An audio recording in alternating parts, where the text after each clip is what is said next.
Hello everyone, my name is Doug. And myself, Johan Jadid. We are studying in fourth sem mechanical engineering.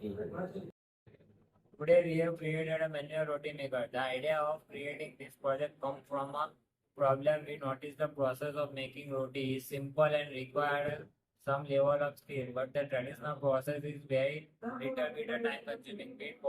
We have created this project for a perfect roti. We have made 5 components: base frame, pressure plate, roller mechanism, handle lever system, and crank mechanism.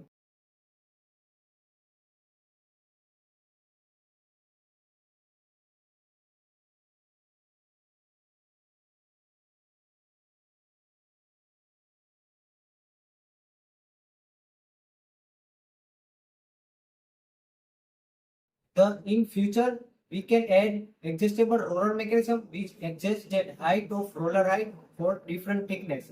Using non-stick surface material for cutting that preventing dough from the sticking to the presenting plate and roller, reducing the overall size for easier storage without compromising functionality. And that from our side, thank you.